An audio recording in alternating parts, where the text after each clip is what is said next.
Vamos a hablar ahora sobre la epidemiología y datos relevantes sobre las enfermedades inflamatorias intestinales.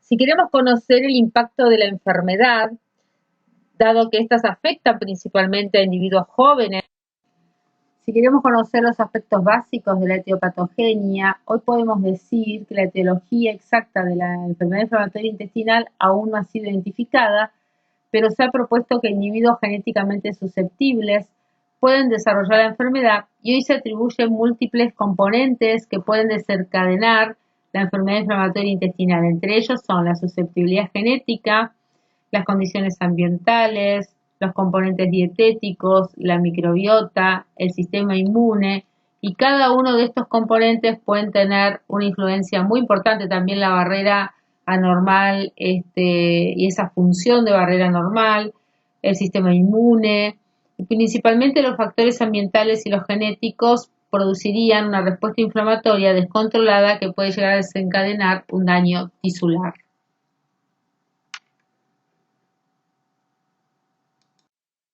Esta diapositiva nos permite evaluar todo lo que sucede alrededor de la enfermedad inflamatoria.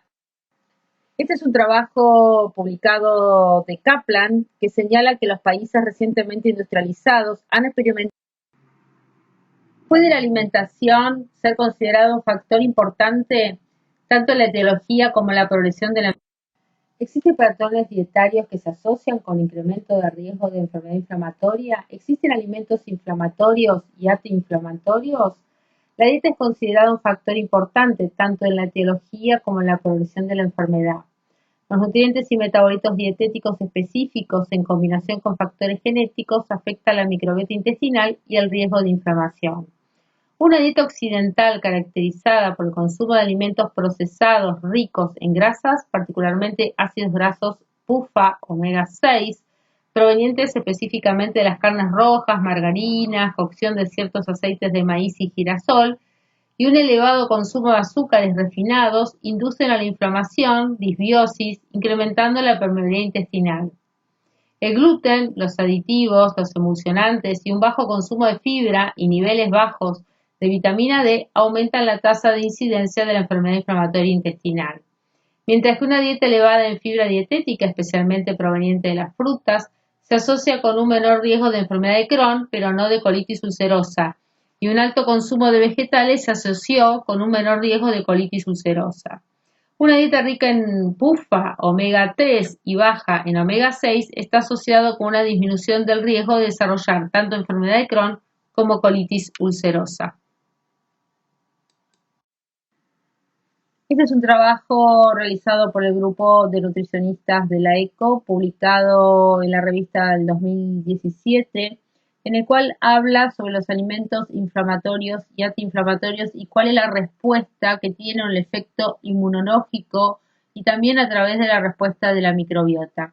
Es así que, por ejemplo, las carnes rojas, todo lo que sean proteínas de origen animal, el huevo, la dieta elevada en grasas, principalmente las grasas saturadas, o los derivados o la leche y la grasa de la leche o los aceites omega 6 PUFA van a producir efectos a través inmunológicos, aumentando las citoquinas proinflamatorias, aumentando la expresión de algunas citoquinas específicas.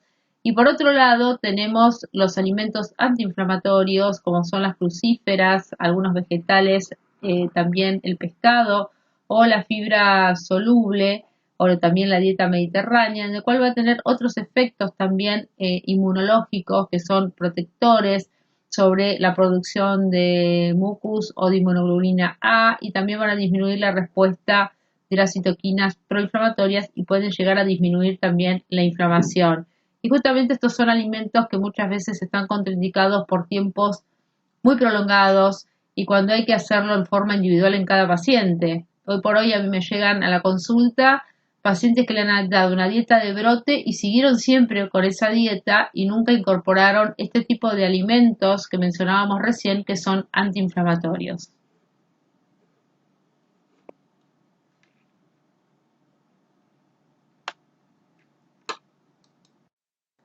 Y tratando de reforzar el tema de los patrones dietarios que se asocian con el incremento de riesgos de las enfermedades inflamatorias intestinales, o hablando de alimentos inflamatorios y antiinflamatorios. Este es un trabajo publicado recientemente, en 2020, nuevamente por el grupo de nutricionistas de la ECO, en donde dividen en esto que contabas anteriormente el semáforo, y ellos lo dividen directamente en rojo y verde, y mencionan la importancia de incorporar frutas y vegetales dentro de la alimentación, así como por ejemplo los aceites omega 3 o todo lo que sean los aceites a través del pescado. Y por otro lado, en rojo mencionan cada uno de los alimentos que estarían contraindicados tanto como para la enfermedad de Crohn como para la colitis ulcerosa. La primera exposición del bebé al nacer es la lactancia materna, que parece desempeñar un papel importante en la formación del microbioma de la vida temprana y tener efectos sobre este y sus efectos en el sistema inmune y tracto gastrointestinal. La primera exposición con la dieta es la lactancia materna, que contiene propiedades inmunomoduladoras. La mayoría de la literatura avala la importancia de la leche materna como un factor de protección en la infancia ante el desarrollo de la enfermedad inflamatoria intestinal. También se mencionan los factores ambientales que desempeñan una función importante en la etiología de las enfermedades inflamatorias intestinales. El mecanismo patogénico de este efecto discordante del tabaco en ambas enfermedades, por ejemplo, no está claro, pero puede deberse en parte a las diferencias en la patogénesis de las respectivas enfermedades, relacionadas con el estrés oxidativo en las células mononucleares en respuesta a los constituyentes del humo del cigarrillo. El tabaquismo activo tiene un efecto protector sobre la presentación de la colitis ulcerosa. El riesgo de desarrollar una colitis ulcerosa en fumadores es aproximadamente la mitad que en los no fumadores. Por otro lado, los fumadores tienen un riesgo aumentado de desarrollar la enfermedad de Crohn, cercana al doble que los no fumadores. Los exfumadores presentan un mayor riesgo versus los no fumadores de desarrollar colitis ulcerosa. Respecto del efecto en el fumador pasivo, aunque el tema es controvertido, se ha descrito un aumento de menor magnitud que en un fumador activo, tanto en la exposición prenatal como en la niñez. Respecto a la teoría de la higiene, se postuló que en la enfermedad inflamatoria intestinal hay una disminución de la exposición a antígenos en la infancia y que podría afectar la diversidad de la microbiota entérica, produciendo disbiosis, y podría ser la causa de una hiperreacción inmunológica en el momento de un siguiente contacto microbiano, pero esto está muy discutido y parece no ser homogéneo en las distintas regiones del mundo. También se ha hablado de los anticonceptivos que han sido reportados como factor de riesgo ambiental involucrado en el desarrollo de tanto colitis ulcerosa como enfermedad de Crohn, y también se describió que el riesgo sería mayor en las fumadoras. Los estrógenos usados como terapia de reemplazo hormonal parecen aumentar el riesgo de colitis ulcerosa, pero no de enfermedad de Crohn.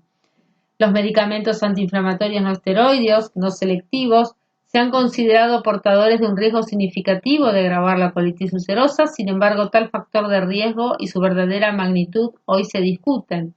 La evidencia con respecto a los antiinflamatorios no esteroides como factor de riesgo para el desencadenamiento de una enfermedad de Crohn es menos robusta. Sin embargo, debido a observaciones realizadas en la vida real, nuestra política es aconsejar a los pacientes evitar su uso en las dos enfermedades. También se habla de la vitamina D, que sería un factor de riesgo para el desarrollo de enfermedad inflamatoria intestinal, especialmente su deficiencia, la deficiencia de vitamina D, aunque aún falta aclarar su mecanismo de acción. Se cree que tendría una acción directa sobre la inmunidad y la modulación de la microbiota. En cuanto al resto de las vitaminas, se estudió también la vitamina C, la vitamina E, el caroteno y el retinol, sin encontrarse asociación alguna. Y también se estudiaron los antibióticos. La gastroenteritis infecciosa es sucedida por un riesgo de 2.4 de desarrollar enfermedades inflamatorias intestinales en relación a los controles sin enfermedad inflamatoria intestinal. Esta diapositiva representa las interacciones genéticas y ambientales y del microbioma mediadas por el sistema inmune en la patogénesis de la enfermedad inflamatoria intestinal. Las mutaciones genéticas y los factores ambientales actúan como desencadenantes y conducen a un deterioro del sistema inmune, respuesta a la microbiota intestinal, lo que resulta en un estado proinflamatorio. Los receptores tipo TOL y tipo NOD de las células dendríticas y macrófagos y las células epiteliales interactúan con la microbiota y conducen a una diferenciación de las células Th17 y las células linfoides innatas de tipo 3, así como también las Th1, que secretan citoquinas proinflamatorias. Todo esto a su vez causa inflamación, disfunción de la barrera epitelial y translocación bacteriana. Los cambios en la microbiota, incluida la disminución de la diversidad y el aumento de la inestabilidad intestinal, así como la composición de la microbiota con el tiempo, disminuyen en especies de firmicutes y aumentan en especies de proteobacterias. Son vistos todo esto en la asociación con la enfermedad inflamatoria intestinal. Por otro lado, la inmunoglobulina A producida a partir de las células B neutraliza las bacterias patógenas y también la interleuquina 10, que es antiinflamatoria. La citoquina producida por las células T reguladoras actúan para mantener la homeostasis intestinal, y esto es un poco todo qué es lo que sucede entre la interacción genética ambiental y cómo el microbioma interactúa en las enfermedades inflamatorias intestinales. ¿Existe una relación entre la microbiota y una mayor susceptibilidad para adquirir enfermedades? La microbiota intestinal puede jugar un rol importante en la progresión y prevención de enfermedades asociadas al intestino, incluyendo la enfermedad inflamatoria intestinal. La dieta es uno de los factores que influye en la composición de la microbiota, ya sea de forma beneficiosa o perjudicial. Muchos microorganismos presentes en los alimentos llegan a la mucosa intestinal, entre ellos las bacterias acidolácticas, algunas de ellas con propiedades probióticas. Entonces, estas interacciones genéticas, ambientales y de microbioma, mediadas por el sistema inmune, en la patogénesis de la enfermedad inflamatoria intestinal. Cambios en la microbiota inducidas por la disminución de la diversidad y el aumento de la inestabilidad intestinal. Por ejemplo, la composición de la microbiota con el tiempo disminuye en especies principalmente de los firmicutes, bacteroidetes, y aumentan especies como las proteobacterias. Entonces, los pacientes con enfermedades inflamatorias intestinales van a tener menos cantidad de firmicutes y van a tener un exceso de bacteroidetes, Clostridium clase 9 y 11, proteobacterias, fusobacterias y una disminución de la producción de mucina. También van a tener por otro lado una disminución de Cerubacea hominis, Faecobacterium proteinusi y producen menos butirato. Es así que la disbiosis descrita en la enfermedad inflamatoria intestinal se caracteriza por una reducción de la diversidad microbiana y se asocia con el fenotipo de la enfermedad inflamatoria intestinal. Sin embargo, la causalidad aún no ha sido probada. La diversidad reducida resulta en una menor adaptación y es probable que tenga un impacto negativo en la capacidad funcional microbiana. Habíamos mencionado que los pacientes con enfermedades inflamatorias intestinales hay una menor prevalencia de firmicutes, y esto lo que hace, estos estudios han demostrado que las afecciones o infecciones gastrointestinales, especialmente con Campylobacter y Salmonella, están asociadas con el desarrollo en el primer año luego de la infección. El butirato también juega un papel muy importante en el mantenimiento de la salud gastrointestinal y ha sido considerado como un potencialmente terapéutico debido a su capacidad para reducir la inflamación y mejorar la integridad de la barrera intestinal. Para establecer el diagnóstico de la enfermedad inflamatoria intestinal, primero deben descartarse otras patologías que pueden presentar signos y síntomas similares. En la práctica clínica nos encontramos con pacientes que tardan mucho tiempo en llegar a un diagnóstico adecuado. Algunos de estos diagnósticos diferenciales presentan hallazgos parecidos en la endoscopía, en las imágenes o histopatología, y otros solo se pueden confundir con patologías como colitis aguda infecciosa, tuberculosis intestinal, colitis por citomegalovirus, linfoma intestinal, gastroenteritis eosinofílica, amiloidosis, lupus eritematoso sistémico, entre otras.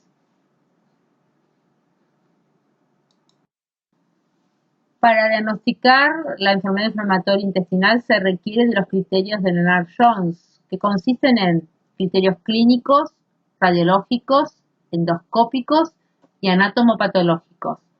En la práctica clínica diaria, se considera que el diagnóstico surge de una combinación de estos datos clínicos y de estudios. Además, se debe considerar que un porcentaje de pacientes con enfermedad inflamatoria intestinal cambia de subtipo diagnóstico con el tiempo. En la caracterización de los pacientes son de utilidad la serología y los nuevos marcadores de actividad. Se torna cada vez más relevante el requerimiento de criterios más tempranos de diagnóstico y tratamiento con base en un mayor conocimiento de la heterogeneidad de las enfermedades inflamatorias, de los factores predictivos y de la observación de los cambios evolutivos del comportamiento. Muchas veces los pacientes tardan hasta 5 años en llegar a un diagnóstico, han sido tratados por síndrome intestino irritable, y si el profesional, el gastroenterólogo, el clínico, no entiende de esta patología o no lo tiene en su práctica diaria, es muy posible que ese paciente vaya transitando la enfermedad y termine muchas veces con las complicaciones. Vamos a considerar los objetivos generales del tratamiento de la enfermedad inflamatoria intestinal. En el caso de que el paciente presente actividad, el objetivo del tratamiento va a ser la inducción de la remisión y, si hay respuesta, el mantenimiento de esa misma remisión. Lo vamos a ver a lo largo de la charla. En el tratamiento de la enfermedad de Crohn y la colitis ulcerosa, actualmente hay un giro que va más allá de los anteriores objetivos de mejorar los síntomas y lograr la remisión clínica o incluso la remisión clínica libre de corticoides, hacia nuevas ambiciones como la curación de la mucosa con el objetivo final de modificar el curso de la enfermedad. Aunque la colitis ulcerosa y la enfermedad de Crohn pueden seguir un camino recurrente remitente, el curso de la enfermedad en la enfermedad de Crohn siempre tiende a ocasionar un daño progresivo en el intestino con el tiempo. En la enfermedad de Crohn temprana, la patología es inflamatoria y el curso de la enfermedad es recurrente, tiene exacerbaciones y es remitente, con síntomas intermitentes de dolor abdominal y diarrea. Sin embargo, incluso durante los periodos de remisión clínica, el intestino no está libre de lesiones. La inflamación subclínica a menudo persiste y existe una evolución a la estenosis fibroestenótica o lesiones penetrantes como fístula y absceso del intestino que refleja un curso progresivo, destructivo de la enfermedad en las últimas fases de esta enfermedad y que deriva en el daño estructural del intestino. En la mayoría de los pacientes, la enfermedad de Crohn conduce a daños estructurales irreversibles en el intestino, la resección quirúrgica del intestino con una pérdida de la función intestinal. Esta resección quirúrgica con frecuencia es necesaria para tratar la estenosis, la fístula o el absceso, y después de la cirugía se suele repetir este ciclo, lo que conduce a una pérdida progresiva de la función intestinal y también de la discapacidad. Este es un spotlight que habla sobre la colitis ulcerosa, es una guía de la colitis ulcerosa tanto leve como moderada, en la cual vemos las lesiones que se producen en el intestino, lo que sucede en la colitis extensiva, cómo es el tratamiento, en la proctosimoiditis y en la proctitis. Esto realmente está muy interesante, es del año 2019 y lo dejo para que lo tengan a consideración. Y es bueno tenerlo en cada una de las instituciones para saber cómo proceder en cada una de las subtipos.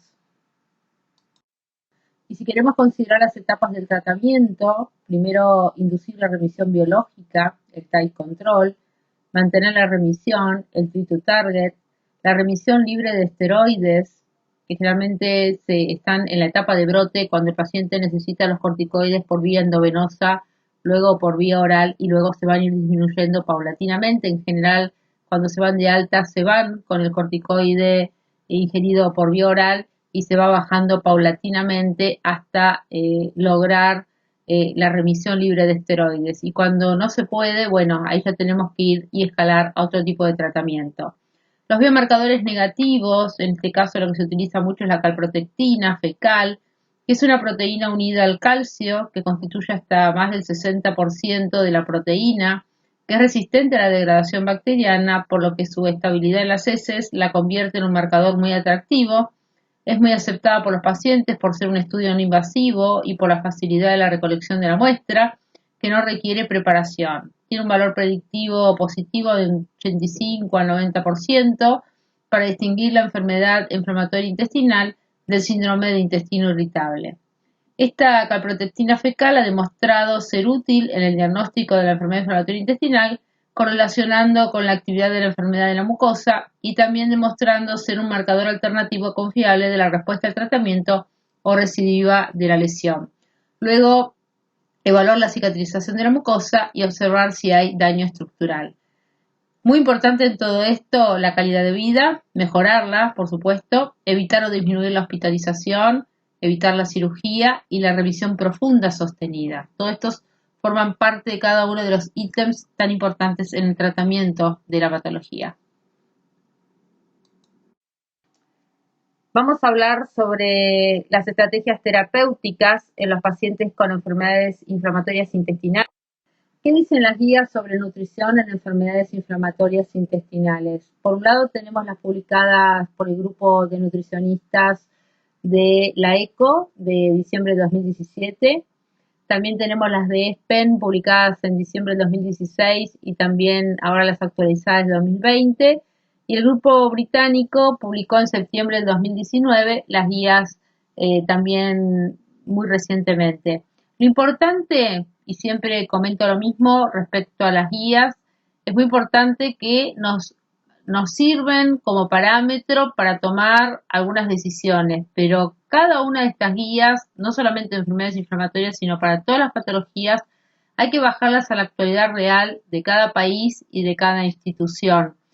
En general, yo puse acá lo importante de las guías de diciembre de 2016 de ESPEN, en donde ellos se guiaron, tuvieron muy poca evidencia grado A, muy poca evidencia científica importante. La mayoría es recomendaciones de expertos.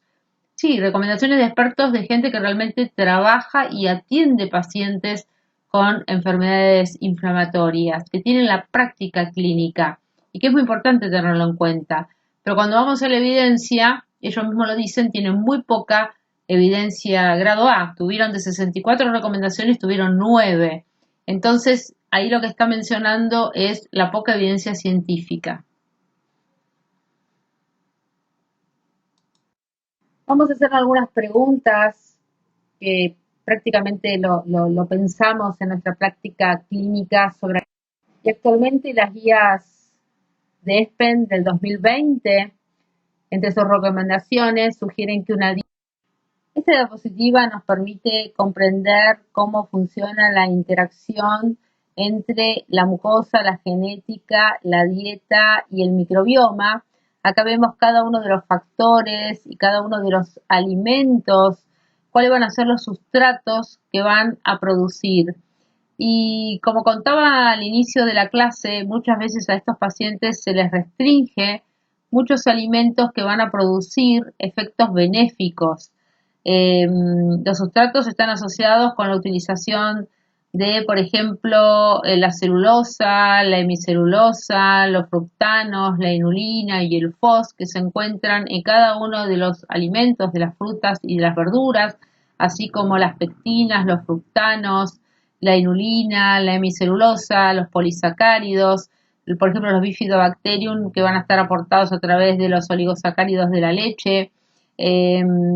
Cada una de estas propiedades es muy importante porque va a producir un sustrato que va a ser considerado óptimo para los pacientes con enfermedades inflamatorias intestinales.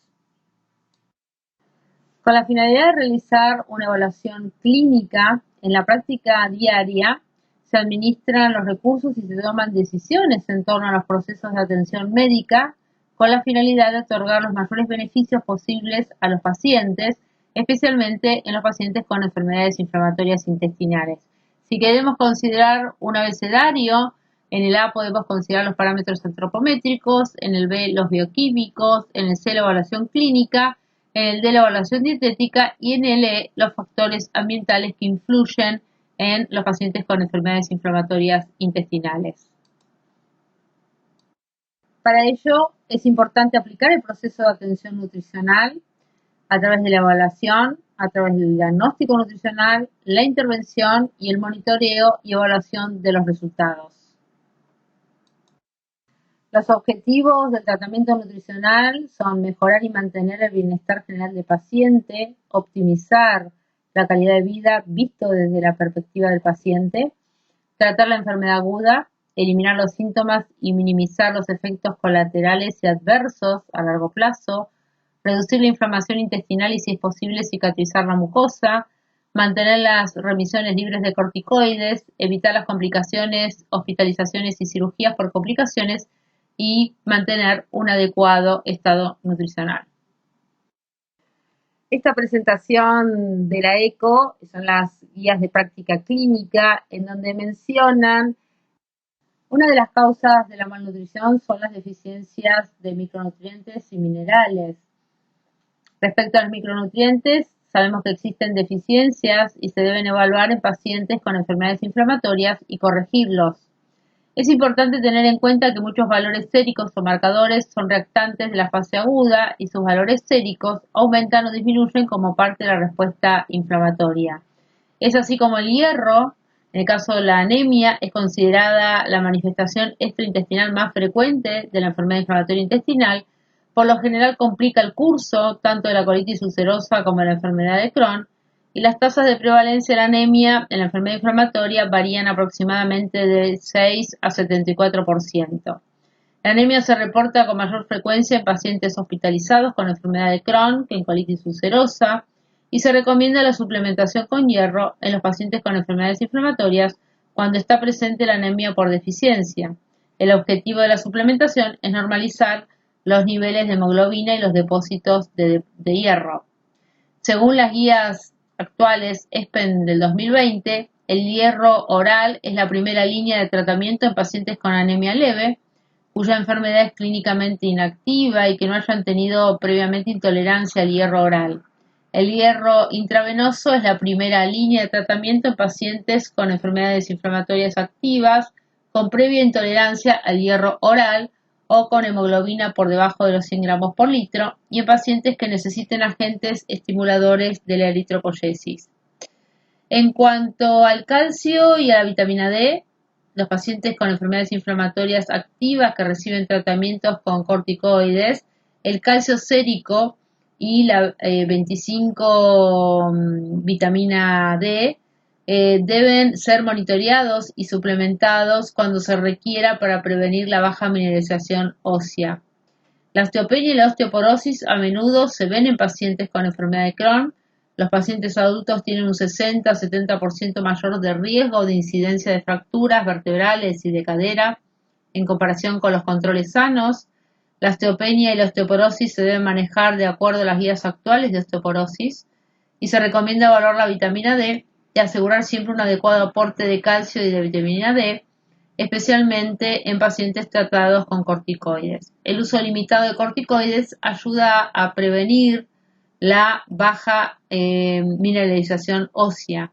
Y hay varios factores que contribuyen a la deficiencia de vitamina D en los pacientes con enfermedades inflamatorias intestinales, incluida la exposición inadecuada a luz solar, la ingesta alimentaria inadecuada, el tabaquismo, la absorción deficiente, la conversión deficiente en metabolitos de vitamina D activos, el aumento del catabolismo, el aumento de la excreción, y los datos sobre el uso terapéutico de la suplementación de vitamina D en pacientes con enfermedades inflamatorias hoy por hoy es escaso. Y dentro del proceso de atención nutricional vamos a hablar sobre la intervención en el cual se van a realizar. Dentro de la intervención nutricional está el cálculo de los requerimientos nutricionales. Los pacientes con enfermedades inflamatorias es importante considerar los pacientes con enfermedades inflamatorias intestinales si existen deficiencias de micro. Hay una pregunta que surge habitualmente y que me realizan los pacientes, que es ¿qué debo? Es importante considerar las recomendaciones según la etapa de la enfermedad. Tenemos la etapa activa o de brote. Vamos a hablar sobre un concepto muy importante que es el de reposo digestivo. Anteriormente existía la hipótesis de que el reposo. ¿Qué dicen las guías de práctica clínica sobre el consumo de fibra en los pacientes con enfermedades inflamatorias intestinales? En la ECO, ¿existen dietas específicas para la enfermedad inflamatoria intestinal? ¿Qué dice la evidencia científica? No hay. Pero antes de iniciar con los tipos de dieta, vamos a hablar qué sucede con los lácteos en los pacientes con enfermedades inflamatorias intestinales. Este es un flyer que le entregamos a los pacientes en general para todas las patologías, porque sabemos que es necesario. ¿Existe una asociación entre ingesta de alimentos y síntomas gastrointestinales? El plan de alimentación es el recurso esencial para esto. Este es dos trabajos, revisiones en realidad, que hemos desarrollado con Victoria Anastasio, una residente que vino a